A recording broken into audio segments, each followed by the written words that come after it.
पंकज घर की बालकनी में पेपर पढ़ रहा होता है। तभी फोन कॉल की आवाज सुनकर हेमा, देखना जरा, इतनी सुबह सुबह किसका फोन आया है? क्या?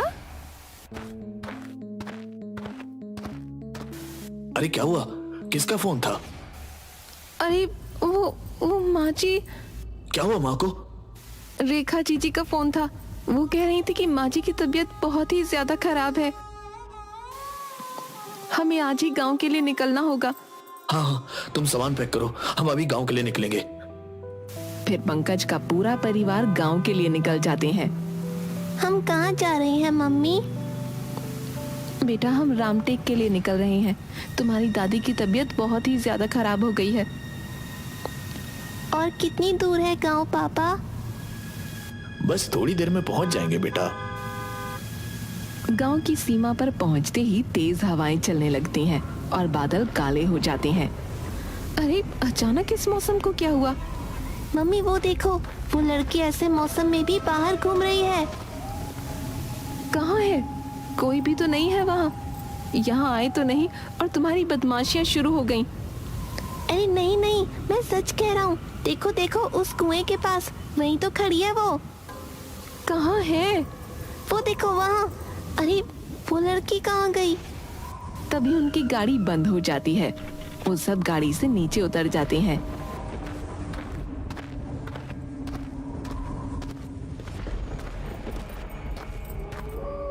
मम्मी वो यहाँ खड़ी थी, बिल्कुल यहीं खड़ी थी। अरे हाँ बाबा, मान लिया तुम बिल्कुल बदमाशी नहीं करती। तुम तो बहुत समझदार बच्चे हो बस। और उसका हाथ पकड़कर ले जाती है। तभी उसे एक अजीब सा एहसास होता है।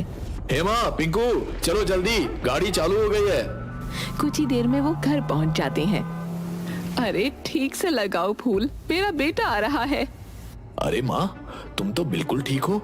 हमें तो फोन आया था कि तुम बीमार हो। अरे अरे, बीमार हो मेरे दुश्मन, मैं तो बिल्कुल हट्टी कट्टी हूँ। हाय, कितने दिन हो गए तुझे देखे। कितना दुबला हो गया है मेरा बेटा। माँ, ये पिंकू है, तुम्हारा पोता। अरे वाह, बिल्कुल तुझ पर ही गया है। तू भी बचपन में ऐसा ही था। अरे पर तुम्हें आने में देर हो गई। अरे हाँ, वो गांव के बाहर हमारी गाड़ी बंद हो गई थी, तो बस उसी में थोड़ा वक्त लग गया। तभी पंकज की बहन रेखा आ जाती है। अरे भैया, आप आ गए? अरे जीजी, वो हमें फोन आया था कि माँ की तबीयत खराब है। भाभी, आप ये चाहती हैं कि माँ की तबीयत खराब हो जाए? अरे नहीं नहीं जीजी, मेरा वो मतलब नहीं था। अरे ये डब्बू है ना, काफी बड़ा हो गया है। अरे चलो चलो, खाना तैयार है। हाँ बेटा, आज मैंने तेरे लिए खास देसी घी के लड्डू बनाए हैं। कितना दुबला हो गया है। अरे बहू, कुछ खाने को नहीं देती क्या तुम मेरे बेटे को? ऐसे ही घास फूस खिलाती होगी, इसीलिए माचिस की गाड़ी जैसा हो गया है। अरे माँ, वो सब तो ठीक है, पर तुम मुझे ये बताओ कि हमें ऐसे फोन क्यों किया कि तुम्हारी तबीयत खराब हो गई है? अरे बेटा, तुझे देखे हुए बहुत दिन हो गए थे और तू ऐसे तो आता नहीं, इसलिए मैंने तबीयत खराब होने के बहाने से तुझे बुला लिया। अरे मामा, चलो चलो, अब खाना खा लेते हैं। मुझे बहुत जोरों की भूख लगी है। अगली सुबह पिंकू और डब्बू दोनों गांव घूमने जाते हैं। वहाँ पिंकू ने फिर उसी लड़की को देखा जिसे उसने गांव आते वक्त देखा था। पिंकू को देख वो लड़की भागने लगती है। अरे रुको रुको, तुम मुझे देखकर ऐसे क्यों भाग रही हो? अरे पिंकू, कहाँ भाग रहे हो? मैं यहाँ से आगे नहीं जाऊंगा और तुम भी मत जाओ। वहाँ जाने से सब मना करते हैं, उधर मत जाओ। पिंकू डब्बू की आवाज को अनसुना करते हुए उस लड़की के पीछे भागने लगता है। थोड़ी ही दूर जाकर वो लड़की रुक जाती है। अरे तुम मुझे देखकर भाग क्यों रही हो? मैं कोई भूत हूँ जो तुम्हें खा जाऊंगा? फिर से काले बादल छा जाते हैं और तेज हवाएं चलने लगती हैं। पिंकू ऊपर देखता है और जब फिर से वो नीचे देखता है। अरे वो लड़की फिर कहाँ गई? अभी तो यहीं थी। वो थोड़ा डर जाता है। पिंकू फिर वहाँ से लौट जाता है। मम्मी मम्मी, आज फिर मुझे वो लड़की मिली थी। कौन लड़की और क्या क्या बोलता रहता है तू आजकल? अरे मम्मी, वही लड़की जो मुझे गांव में आते वक्त कुएं के पास दिखी थी।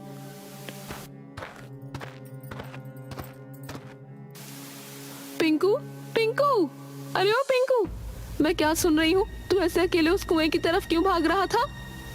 अरे मैं अकेले नहीं भाग रहा था, मैं उस लड़की के पीछे भाग रहा था जो मुझे देखकर भाग रही थी। नहीं नहीं माँ, ये अकेले भाग रहा था, वहाँ कोई लड़की नहीं थी। डब्बू तुम क्यों झूठ बोल रहे हो? माँ मैं सच कह रहा हूँ, मैं उस लड़की के पीछे ही भाग रहा था। ए पिंकू, मैं तुझे बोल दे रही हूँ, तू आगे से अकेले गांव में नहीं भटकेगा और खासकर उस कुएं की तरफ बिल्कुल भी नहीं जाएगा। अब चल जा अपने कमरे में। अरे रेखा, तुम उसे इतनी सी बात के लिए इतना क्यों डांट रही हो? अरे भैया कुछ नहीं, वो ऐसा है ना, अकेले इधर उधर जाएगा और रास्ता भूल गया तो इसीलिए बोल रही हूँ। यही बात है ना, कि और भी कुछ बात है? अरे नहीं नहीं भैया, बस यही बात है। माँ वैसे गांव में एक अलग तरह का सन्नाटा छाया हुआ है, कोई बात है क्या? अरे नहीं नहीं बेटा, ऐसी कोई बात नहीं है। पिंकू अपने कमरे में बॉल से खेल रहा होता है। उसे फिर वही लड़की खिड़की के बाहर दिखाई देती है। उसे देखकर पिंकू उसके पास जाता है। रुको, भागना मत। कौन हो तुम और मुझे देखकर ऐसे भाग क्यों रही हो? क्योंकि माँ कहती है इस गांव के लोग बहुत बुरे हैं। बुरे हैं मतलब? अच्छा चलो छोड़ो, तुम मुझे ये बताओ तुम्हारा नाम क्या है? मेरा नाम स्वीटी है। मैं यहाँ नया नया आया हूँ, क्या तुम मेरी दोस्त बनोगी? तुम्हारी दोस्त? मुझे माँ से पूछना होगा। अरे दोस्ती भी कोई माँ से पूछकर करता है। ठीक है। तुम ऐसे चुप चुप क्यों रहती हो? क्योंकि माँ ने किसी से भी बात करने को मना किया है। तभी डब्बू आ जाता है। पिंकू, अरे ओ पिंकू, तुम अकेले किससे बात कर रहे हो? अब ये मत कहना कि उस लड़की से बात कर रहा हूँ। डब्बू तुम मेरा मजाक मत उड़ाओ, और मैं उस लड़की से ही तो बात कर रहा हूँ। ये देखो। कहाँ है? अरे यहीं तो थी। अरे बस बस, और चल, नानी बुला रही है।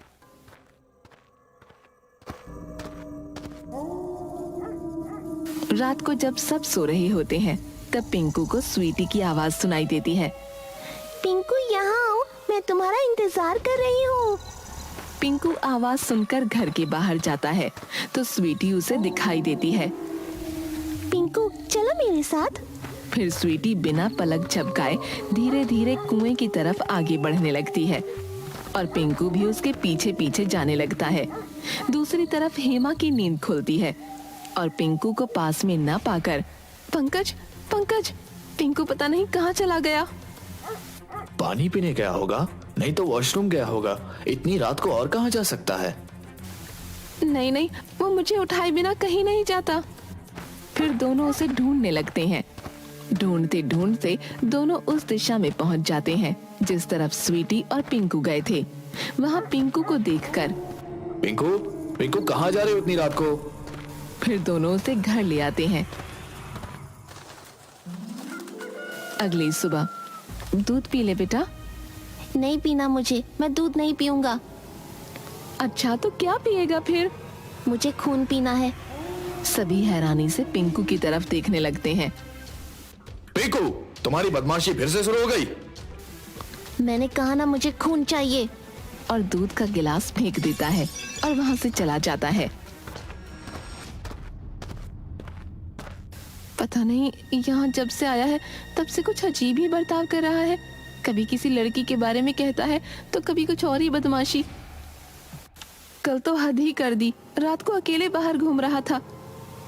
क्या अकेले गांव में घूम रहा था? तो ठीक तो है ना, तुझे कुछ हुआ तो नहीं? पंकज, हम आज ही शहर वापस चलेंगे। अरे नहीं बहू, अभी कितने दिन हुए हैं तुम्हें यहाँ आए, तुम फिर से जाने की बात कर रही हो। मैं एक बहुत बड़े तांत्रिक को जानती हूँ, मैं उन्हें बुलवाकर पूजा करवाऊंगी, पर भगवान के लिए तुम मत जाओ, मैं तुम्हारे आगे हाथ जोड़ती हूँ। ठीक है माँ। फिर सुलोचना एक बहुत बड़े तांत्रिक को बुलाती है और पूजा करवाती है। ग्रीम ग्रीम चामुंडाई, इस बच्चे को कोई बुरी शक्ति नुकसान पहुंचाना चाहती है। ग्रीम ग्रीम चंद्रा स्त्रीम्रा, ये लो बेटा, ये अपने बेटे के कलाई पर बांध दो और ये दूसरा घर के प्रवेश द्वार पर बांध दो। रात को जब सब सो रहे होते हैं तब पिंकू को फिर से एक आवाज सुनाई देती है और पिंकू घर के बाहर चला जाता है। अचानक उसके हाथ से मौली छूट जाती है और इसी के साथ घर के दरवाजे पर से भी धागा टूटकर नीचे गिर जाता है और दरवाजा अचानक खुल जाता है। पिंकू उस कुएं की तरफ जाने लगता है। पिंकू, पिंकू रुक जाओ बेटा, रुक जाओ, उस तरफ मत जाओ। नहीं पिंकू, चलो, ये सब तुम्हारे दुश्मन है। कूद जाओ अभी कुएं में, ये सब तुम्हारे दुश्मन है, कूद जाओ। और पिंकू कुएं में कूद जाता है। पिंकू, हेमा, हेमा उठो। हेमा क्या हुआ? पिंकू, पिंकू कहाँ है? वो उस कुएं की तरफ गया है। मैंने अभी अभी उसे देखा और वो कुएं में कूद गया। अरे फिक्र मत करो, यहीं कहीं होगा। हो सकता है माँ के पास जाकर सो गया हो।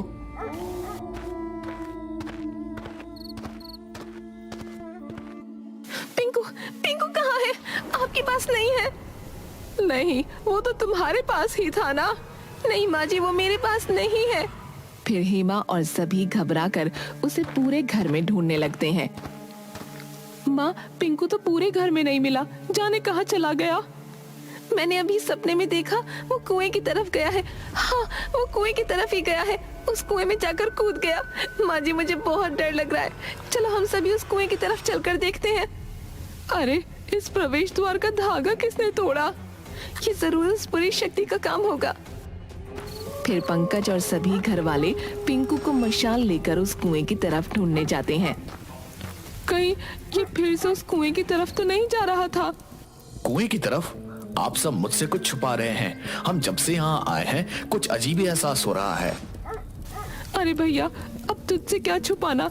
उस कुएं पर किसी का साया है और मुझे डर है कि हमारा पिंकू उसी वजह से ऐसी हरकतें तो नहीं कर रहा। साया है? क्या तुम भी अभी भी इन अंधविश्वास में विश्वास रखती हो? मैं इन सब में नहीं मानता। ये बस उसकी शरारत है, ज्यादा लाड प्यार की वजह से बिगड़ गया है। माँ जल्दी देखिए, ये आपका पोता क्या कर रहा है? सुलोचना और बाकी सभी दौड़ते हुए आते हैं। ये तो एक चींटी को मारने से भी डरता था, अब देखो उस मुर्गी की गर्दन को कैसे तोड़कर खा रहा है। अरे स्वीटी, तुम भी खाओ ना, बहुत टेस्टी है। हो ना हो, ये उसी साये का काम है। पंकज, हमें जल्द से जल्द कुछ करना होगा। मैं पंडित जी से बात करती हूँ इस बारे में। चलो, तुम्हें मेरा घर देखना था ना, मैं तुम्हें मेरे घर लेकर चलती हूँ। पिंकू स्वीटी के पीछे पीछे जाने लगता है। देखो, ये तुम्हारे घर वाले भी हमारे पीछे पीछे आ रहे हैं। ये तुम्हें मारना चाहते हैं, ये तुम्हारे दुश्मन हैं। अगर तुम सब यहाँ नहीं रुके तो मैं खुद की जान ले लूंगा। फिर वो दोनों कुएं के पास पहुंच जाते हैं। देखो, ये है मेरा घर, ये कुआं, इस कुएं में रहती हो तुम। हाँ, मेरी माँ अंदर है, तुम मिलोगे मेरी माँ से, वो बहुत अच्छी है। तभी गांव वाले और पंडित कुएं के पास पहुंच जाते हैं। देखो, वो सब फिर से आ रहे हैं। चलो जल्दी कूद जाओ पिंकू कुएं में, ये सब तुम्हारे दुश्मन हैं, ये तुम्हें मारना चाहते हैं। चलो मेरे साथ। तभी पंडित मंत्रों का जाप करके पिंकू की तरफ भगवान का सिंदूर उड़ा देता है और पिंकू बेहोश हो जाता है। कुएं में भी सिंदूर डाल देता है। फिर साधना तड़पती हुई कुएं से बाहर आती है। साधना, तुम? तू तो वही थी ना जिसने मेरे पोते को वश में करके रखा था। क्या दुश्मनी है तेरी उससे? वो तो यहाँ पहली बार आया है। दुश्मनी? तुम पूछ रही हो कि मेरी दुश्मनी क्या है उससे? अरे याद नहीं तुमने क्या किया था मेरे साथ? कितना गलत किया था तुमने मेरे साथ। गलत किया था मतलब? क्या हुआ था तुम्हारे साथ, बताओ मुझे। पंकज और मैंने घर वालों के खिलाफ जाकर शादी की थी, तो इसने हम दोनों को घर से बाहर निकाल दिया था। फिर हम दोनों यहीं पास में एक घर में रहा करते थे।